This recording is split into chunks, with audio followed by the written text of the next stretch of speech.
Pancake syrup, you are very yummy. Sitting over there, I'd like to inform you that this is the Bitcoin chart. It is a monthly chart. Markets are very strange. Why? It's because they're like a beast. It watches you in the dark. If you go left, it's going to go right. So what we have to do is we got to figure out, where does the crowd want to go, friends? Do they want to go left or right? We'd never know until we get to that point in time. Right now, we can observe something.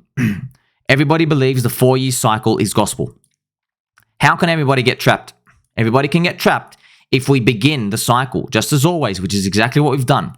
We bottomed out exactly where we said we'd be. Hopefully, we have a Bitcoin halving run where we said we'd be, and then we'd continue on, and hopefully it continues right into that point where everybody thinks it's just going to get great, and then something happens differently. I want you to know and remind you, we are in the then they fight you phase, friends. Bitcoin has changed. We have two things going for it. You can smell it. You don't even need to look at the charts. You can tell Bitcoin is no longer FU money. I have a clip here from Blockchain Backer who summarized it perfectly. Okay, just have a listen. No one thinks that's the case for Bitcoin. Why? 4-year cycles. Nothing matters but 4-year cycles. I can tell you, after being here for this many years, I have a very, very difficult time seeing the narrative and the path forward for Bitcoin anymore. It is not what it once used to be. It used to be the FU money. It used to be the check out of the system. Now it's the Michael Saylor owns 200,000 Bitcoins or something. Now it's we need ETFs. Now it's countries have to have it on their balance sheet. This is not the same thing it once was. And it's all dependent on these government stuff, right? That's not what Bitcoin once was. How is that checking out of the system? There you go, friends. So you just heard it from Blockchain Backer. It's exactly hitting the nail on the head. It's exactly what I've been telling you. It is no longer the early days. When was the best time to buy Bitcoin? When it was considered a scam. When was the best time to buy Bitcoin? When it was just Satoshi on the internet and you could mine it, and it was basically just a bunch of weirdos on the internet trying to change the world. It's no longer that. It's now people who think it's something greater than what it is. But they're succeeding. The Bitcoin maxis, we're so grateful. Why? Their conviction is so strong. They've infiltrated politics. They're getting politicians on board who can slowly weave their way into the legal systems, political systems of the world, and they can get politicians to hop on board more and rescue the money system. But it's not really rescue. So what ends up happening is it's game theory. So we hope that out of all these countries, someone's going to betray one of the countries and someone just goes, hey, you know what? We're checking out. We're going to buy this Bitcoin. See you later. That's the ultimate goal, friends. That's what we're actually here for. I know it sounds crude. It sounds very weird, but that's actually what it is for. We're here for that. In an ideal world, all these people working together, they band together. These are all government. There's all the presidents of every country and all the leaders. They band together and they stand together. They hold hands and they say hello. They feel each other's elbows. They make sure they're pointy. And then they say, well, Bitcoin's going to keep going up if we keep printing. Let us never print too much ever again. Let us keep everything stable. Let's never cheat the system. Let's never print for our crony friends. And then we all sing songs, hold hands, eat jelly beans, ride unicorns into the sunset, okay? That's actually how everything gets saved. But you know what happens though? In that world, Bitcoin actually dies. I'm serious. That's it. Because the miners are dumping. Who else is going to buy? So it's sad. You need this corruption, but it's really not really need. It is what it is. It is what it is, friends. That's the world we live in. So I'm glad Blockchain Backer was able to put it so eloquently and show us that, you know what? Yeah, it's no longer FU money. It's no longer a fight against the system. That's why when we see meme coins rallying, friends, meme coins are FU money.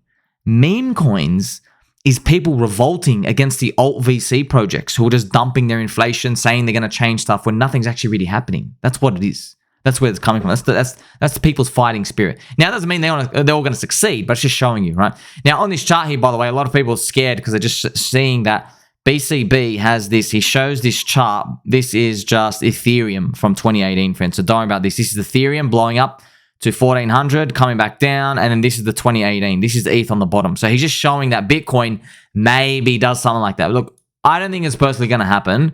We're going to need some sort of wild thing to come out. There might be like a government ban, some sort of killer, but I don't know. I mean, BlackRock ETF coming. I don't feel like BlackRock would come put trillions of dollars in if they knew the next stop for Bitcoin's down here. I personally don't think like that, because then you would revolt against the system. I think it's more likely they bring Bitcoin up, let everybody get long, and then they crash it so they can buy because they know the system's not going to zero. That's what I kind of think is happening. Because we're in that phase. Then they fight you, okay? Now, don't forget, right, the 4-year cycle. will cause so much pain and misery ahead when it finally disappoints people who trust boomer influencers. Who are the boomer influencers? All the ones with a lot of followers. They say, buy Bitcoin, buy Ethereum. They're so safe. They're so safe. Nope.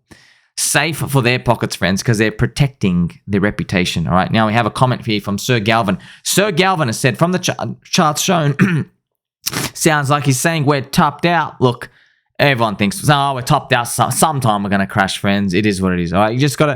You got to have faith, man. You got to have faith. I was spinning in this chair. It's a dusty room, spinning on this squeaky chair. And I remember the zombie virus. And I was like, well, society's over. Like, this would be the next Great Depression. It could take 10 years for us to recover out of this.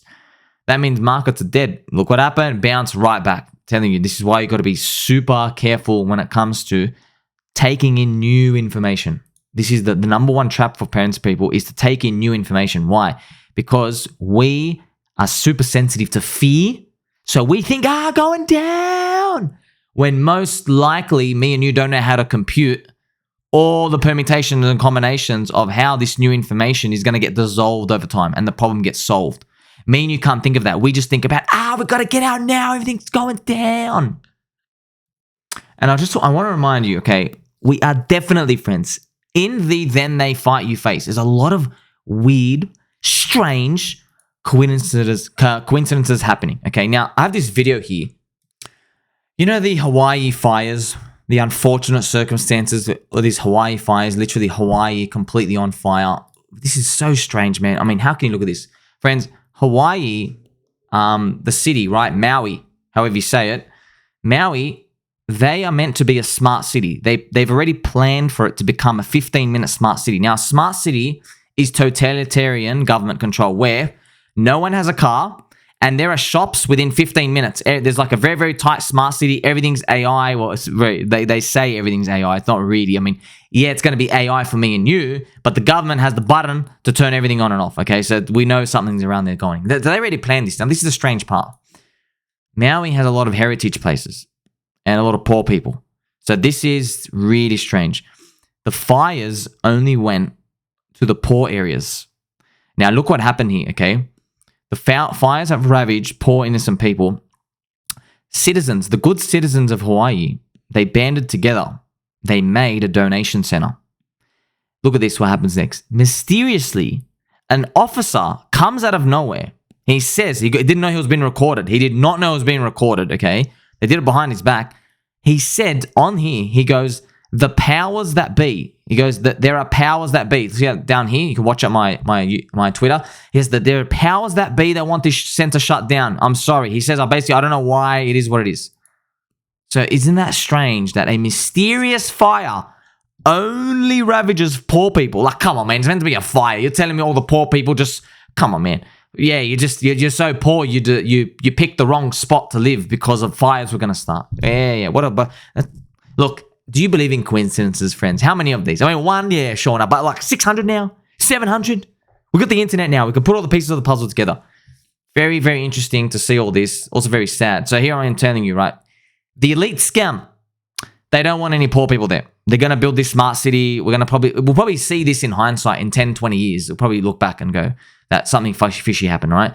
Now, it's pretty obvious that this fire, strange circumstances and coincidences about it, we'll probably look back in 10 years, as I mentioned. But this is why I'm even going to show you even more weird stuff that's coming on with this. So look at this. With this, all right, in the city, Maui, planned to be the smart city, okay, total government control. They had heritage protected sites everywhere. So you aren't allowed to knock down these places to build because they're protected. You know, they're like ancient history, and coincidentally, the fires just wiped them out. Like, it's just nuts, friends. Okay, you're probably wondering, like, why are we bringing this attention here? Why are we bringing this attention here? Look, the answer is this, all right? For you to believe that you can have an edge in markets, you have to suspend belief about everything we know. We've taught from a young age, we've taught a lot of things that aren't true. We've taught, yeah, our knees are round, they're actually pointy. We've shown, okay, aliens don't exist. They're just like weird green creatures on the TV. No, they're flying around. All right. There's a lot of weird stuff out there. Not even weird now. In 20 years, they're going to look back. They call us weird because we're looking at 500 pieces of info and going, no, I'm going to still live in my bubble. All right. Insiders have information, friends. Now, I'm going to be very delicate with the information I'll tell you next because I don't want to give any name. I'm not going to dox anybody. It's a long time ago. I used to know a person, I won't tell you the gender.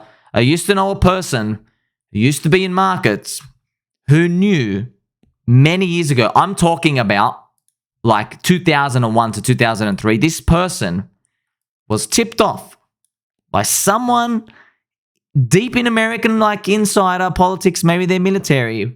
They were told that there was going to be an oil event in 3 months. All right, I'm not going to tell you which one. I don't want to dox anybody, but let's just say this person made like 10 million off it. All right, this was back in 2003, something 2001, 2 or 3. Okay. Now, when I was told this, my mind blew. I'm like, what? That event? You knew? I was like, yeah, I didn't open my mouth, but you know. So I'm just sharing you with you, friends. Now, I knew this from years ago, okay, years ago. But when I was told this, I knew, I'm like, okay, something's weird with this world. Doesn't make sense. Like, if this person got told this inside information, something's weird. But don't be scared because for people to trade off this information, they leave footprints in the market. Okay, they leave footprints in the market. For example, how do you think we formed this red monthly candle up here, right, for Bitcoin? What do you think was by coincidence? Or maybe there were scum Chinese miners who got insider word from the Chinese government that they were going to ban Bitcoin.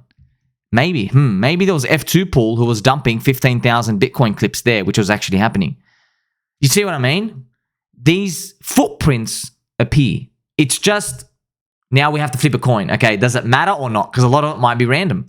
We don't really know. That's why if we can suspend our belief, if you can just imagine that we actually do live in a world that's some sort of weird simulation, fairy dust, unicorns, jelly beans out there. By the way, shout out to all the jelly beans in the jars out there. We will eat you very, very soon after dinner.